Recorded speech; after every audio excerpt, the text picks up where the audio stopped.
Okay, welcome back to section number 4. This time we're going to have a look at a little progression. Again, using some of the ideas that we've talked about already. This is based on a 12 bar. It could be blues. It doesn't necessarily have to be, but it's that typical 12 bar cycle.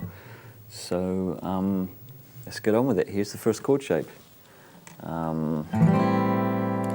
It's actually called an A minor 7. Again, we're not worrying too much about names today. It's just important to know where to put your fingers, basically. So, second finger on the second fret of the D string, and the first finger just up here on the first fret of the B string.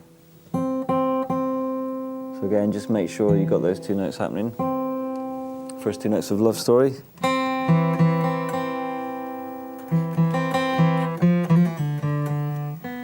Don't know why I played that, sorry. Okay, once you've got that, then we're just going to play the top 5 strings just to make sure that all the 5 strings are vibrating correctly and you haven't got that kind of thing happening. If you do, what you need to do is basically push the thumb down slightly, so that arches the fingers more, gives the string underneath a little bit more space there. So that's going to be our first chord shape, and all we're going to do with that is just slide it up again. I'm going to slide it up 2 frets this time.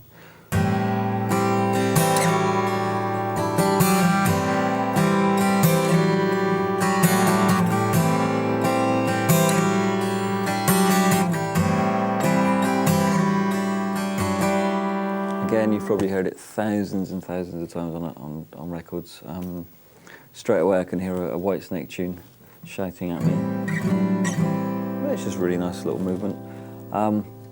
From there, we're going to go on to the top 4 strings and play another slightly new shape here. Okay, now this does something slightly different to anything we've done so far. Second finger on the second note of the G string, second fret of the G string, sorry.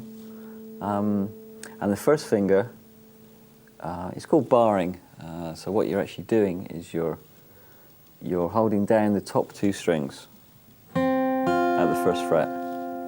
So you add the A there, and then play the top 4 strings. Should sound a bit like this. Okay. Remembering you're just behind the fret wire. You don't want to be too... There's a definite temptation here for the first finger to creep onto the fret, but just make sure it's just behind. And also, I've noticed this with a lot of learners, they try and put the finger flat on the string, which actually makes it really, really tough. Really, I'm just using the side of the first finger there. And we're going to do exactly what we did with the previous chord, just slide it up 2 frets.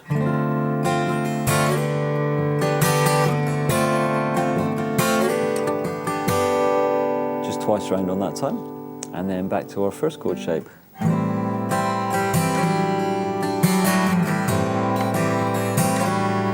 So let's try and join those 2 things up together. Going to be 4 times, or 4 bars using that sequence, 2 bars using this sequence, and then 2 bars using that, which will make 8 bars of our 12 bar sequence. Okay. So I'll try and count it as I play it as well, just so you know exactly where we are. It should be fun. 1, 2, 3, 4. 1 and 2 and 3 and 4. 2 and 2 and 3 and 4 and 3 and 2 and 3 and 4. 4 and 2 and 3 and change, and 5 and 2, 3 and 4. 6, 2, 3 and 4 and 7.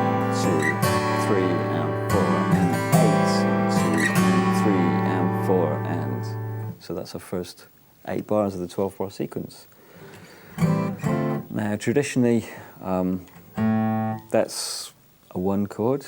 I don't want to go into that too much. That's a 4 chord. That's actually in the interval of a 4th, and then from our 1 chord we're going to our 5 chord now.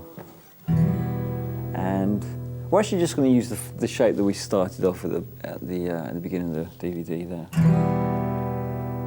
We're just going to play one bar on that, and then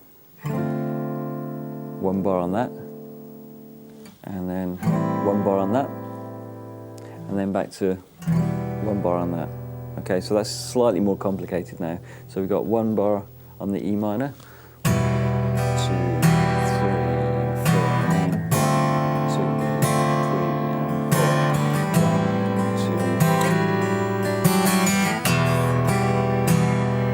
2. Okay, so that's the last 4 bars of our 12-bar sequence. I'm just going to do that again very, very slowly so you can follow it. Okay, so this is bar 9 we're coming in at. 2, 3, 4, and 1, 2, 3, 4, and 10, 2, 3, 4, 11, 2, 3, 4, and 12, 2, 3, 4, and then you're back to the top. I think we just got time to go through that whole sequence again fairly slowly. 1, 2, 3, 4, 1,